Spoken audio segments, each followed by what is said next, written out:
We're going to stick with the Trumps because both President Trump and Senate Majority Leader Mitch McConnell are forecasting some bipartisanship in 2018.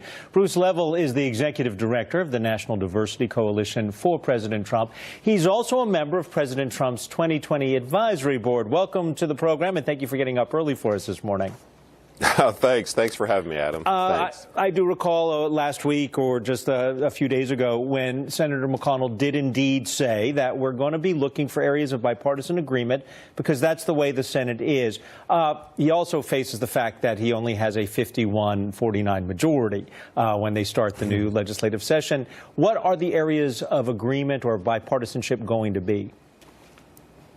Well, hopefully we'll do something with Obamacare. And, you know, I think with this tax cut, which has been so historical in the nation's history since the 80s, you know, which has benefited me being a small businessman here in Atlanta. Some of my colleagues here are very excited about it.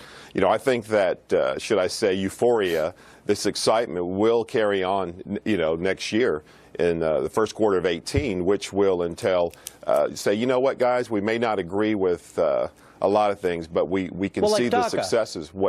Like the DACA agreement. Jeff Flake has already said there's going to be an agreement on DACA. The president has hinted at that. Is that one of the first things we'll see when we get off to the start in the new year? Well, I hope so. You know, I don't want to, you know, push this, you know, these dreamers, for example. You know, that's something that we have to address, and I hope Congress does come up with a really good comprehensive plan that will be a win-win for all.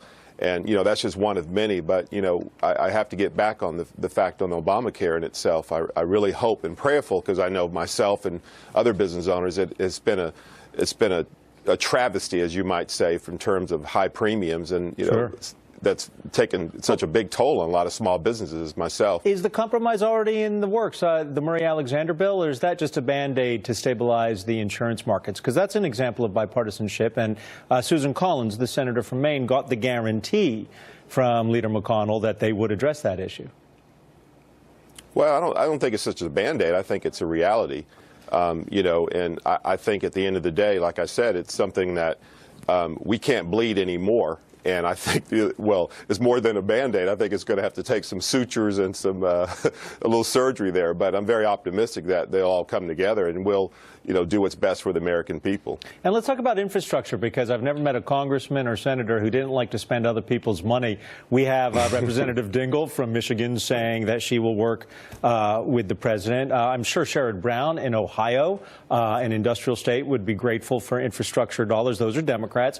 We'll see that kind of bipartisanship, don't you think? Oh, yeah, absolutely. You know, it's interesting about the infrastructure bill. That's one of my favorites. I used to be chairman here at MARTA, Metropolitan Area Rapid Transit here in Atlanta. Sure. And you saw what happened in Atlanta when our bridge collapsed. It literally crippled us. You know, our infrastructure in terms of mass transit and bus rapid transit is 30, 40 years behind, just like many other cities and other aging bridges and infrastructure. So instead of building infrastructures overseas, you know, Adam, I'm very hopeful that we'll build some infrastructure here. So this is going to be another shot of adrenaline in the arm for the American people, especially in terms of mobility and economic development. Those of us who live in the Northeast, every time we hit a pothole, should we be driving? I think we favor what you just said. I got to ask you, since Atlanta, what are those turbine things when you're driving? Is it Georgia 400 or, you know, it's like a wind tunnel. For anyone who's ever driven in Atlanta, other than the horrendous traffic, any idea what those things are? Yeah. Well, that's to get the exhaust out, Adam. I mean, you drive through there, especially if you're in gridlock, all the carbon monoxide that rises up to the top of the bridges, we want that out of there. So we don't want our motorists there, you know, falling asleep, you know, from carbon monoxide, you know. I have sat in plenty of traffic. You know, my brother and his wife live in Dunwoody, so I've sat in the traffic, and I'm glad to finally have the answer to what those big fans were, because I never saw them turning, so I probably inhaled some of that carbon monoxide, which would explain my current state. Bruce, it's been a pleasure. Have a happy and healthy New Year, and a Merry Christmas to you. All right, thanks for having me. Thanks, Adam. Happy New Year. Merry Christmas. Thank you.